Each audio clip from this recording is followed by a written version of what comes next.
Last এক মাসে আমি যদি কিছু করে থাকি তাহলে তা হলো ডেইলি 15 থেকে 16টা ওয়ান পিসের চ্যাপ্টার দেখা, এপিসোড দেখা। এন্ড এই এপিসোডের এক্সপিরিয়েন্স শেয়ার করতে আমি চলে এসেছি আপনাদের কাছে। এন্ড আজকে আমরা যে সাগা নিয়ে কথা বলবো সেটা হলো দ্য ওয়াটার 7 সাগা, আর saga fully dedicated to Robin. এই সাগাতে আমরা রবিনের ব্যাক স্টোরি এবং রবিনের নেভার এন্ডিং সাফারিং সম্পর্কে জানবো, and it was beautiful. So before further I do, let's start the video.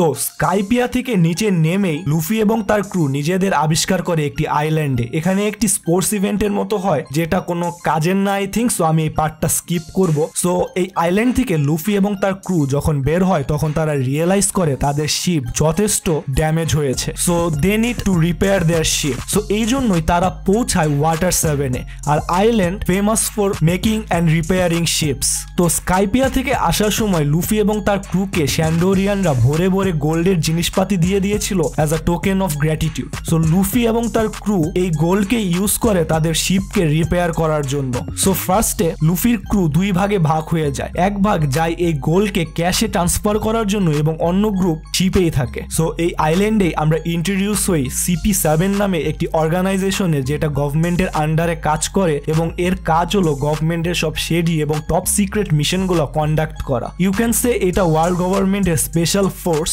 Specially train for spying operation. তো CP9 এর একটি মেম্বারের সাথে রবিনের দেখা হয় এই আইল্যান্ডে, এবং এই মেম্বার রবিনকে বলে সে রবিনের সকল সিক্রেট জানে এবং রবিনকে তাদের সাথে যেতে হবে। এন্ড আমরা এই সময় রবিনের মুখে একটি আননোন ফেয়ার দেখতে পাই, এন্ড রবিন তাদের সাথে যাওয়ার জন্য রাজিও হয়ে যায়। সো অন্যদিকে লুফি এবং নামি যায় এই আইল্যান্ডের শিপ মেকারদের কাছে এবং তাদের রিকোয়েস্ট করে তাদের গোয়িং ম্যারিকে রিপেয়ার করে দিতে।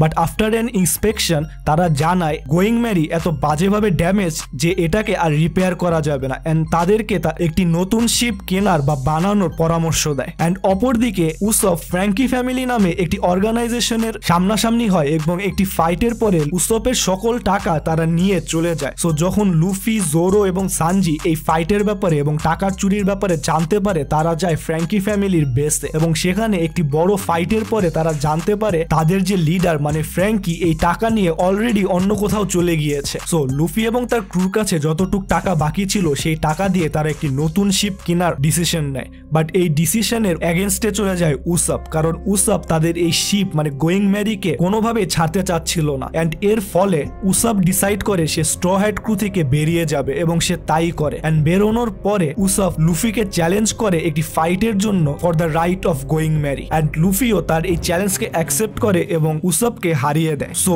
Next morning straw hat crew জানতে পারে এই যে আইল্যান্ড মানে ওয়াটার 7 আইল্যান্ডের যে মেয়র আছে তাকে রবিন অ্যাটাক করেছে। নট অনলি অ্যাটাক করেছে, রবিন তাকে শুট করেছে। অ্যান্ড এটা শুনে স্ট্র হ্যাট ক্রু আকাশ থেকে পড়ে। অ্যান্ড এর সাথে আরেকটি ব্যাপার সামনে আসে, যেটা হলো যে এই মেয়রের যে সব থেকে কাছের লোকরা ছিল, যার সাথে মেয়র প্রায় অনেক বছর ধরে কাজ করছে, তারা সবাই CP9 এর মেম্বার বের হয়। মানে তাদেরকে এই আইল্যান্ডে পাঠানো হয়েছিল এই মেয়রকে মারার জন্য। এন্ড এই মেয়রকে মারার পেছনে একমাত্র কারণ ছিল একটি শিপের ডিজাইন, যে শিপটা এই ওয়ার্ল্ডকে ডিস্ট্রয় করার ক্ষমতা রাখে। সো এরপর আমরা আরো জানতে পারি যে ফ্র্যাঙ্কি এবং এই ওয়াটার 7 এর যে মেয়র ছিল তারা দুজনই একজন শিপ মেকারের স্টুডেন্ট, যে কিনা former king of the pirates Gol D রজারের জন্য শিপ ক্রিয়েট করেছিল, এবং এই শিপ ক্রিয়েট করার অপরাধে তাকে এক্সিকিউট করা হয়। সো স্টোরি চলতে থাকে এবং CP9 ডিসাইড করে যে রবিনকে ওয়াটার 7 থেকে অন্য জায়গায় ট্রান্সফার করার জন্য। বাট এই ট্রান্সফারের সময় ফ্র্যাঙ্কি ট্রাই করে রবিনকে বাঁচাতে, এন্ড যে ট্রেনে করে রবিনকে নিয়ে যাওয়া হচ্ছিল সেই ট্রেনে Frenkie,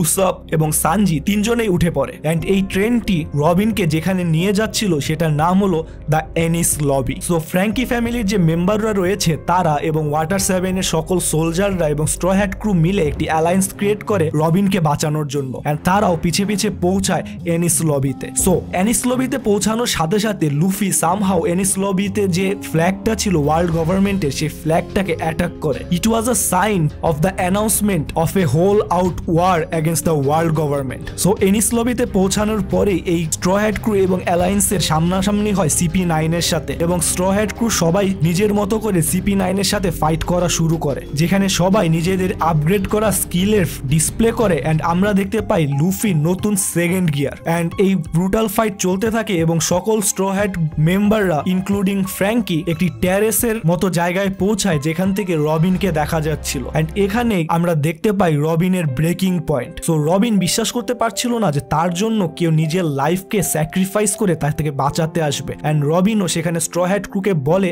she wants to leave and এই একটা মাত্রই কনফার্মেশনের দরকার ছিল লুফির জন্য। So Luffy and his crew fully তাদের ফাইট শুরু করে অ্যান্ড এখানে নেভি একটি বাস্টার কল অর্ডার করে। বাস্টার কল যার মানে হলো 7টি নেভি ফ্লিট একটি আইল্যান্ডের উপরে ফায়ার করবে যাতে এই আইল্যান্ডটা ফুললি ডিস্ট্রয় হয়ে যায়। এই বাস্টার কল কোনো এনিমি বা নিজের মানুষ দেখে না, এর একমাত্র মোটিভ হলো ডিস্ট্রাকশন। আর রবিন ছোটবেলায় যে আইল্যান্ডে ছিল সেই আইল্যান্ডকেও এই বাস্টার কলের মাধ্যমেই ধ্বংস করে দেওয়া হয়েছিল। সো রবিনের জন্য এটা ছিল একটি নাইটমেয়ার। সো অনেক এপিক ফাইটের পরে স্ট্র হ্যাট ক্রু সাকসেসফুলি রবিনকে আবার নিজেদের দলে ফিরিয়ে আনে, বাট প্রবলেম ছিল বাস্টার কল অ্যান্ড এই আইল্যান্ড থেকে যত তাড়াতাড়ি সম্ভব তাদের বের হতে হবে অ্যান্ড তখনই একটি ম্যাজিক্যাল ঘটনা ঘটে। আমরা দেখতে পাই গোয়িং ম্যারি নিজে একাই সেল করে স্ট্র হ্যাট ক্রুকে বাঁচানোর জন্য চলে এসেছে এবং স্ট্র হ্যাট ক্রু এই গোয়িং ম্যারির উপরে ডিপেন্ড করেই এই আইল্যান্ড থেকে মানে এনিস লবি থেকে বেরিয়ে যায়। ইউ মে থিঙ্ক স্টোরি এখানেই শেষ, বাট না, হাফওয়েতে গিয়ে আমরা দেখতে পাই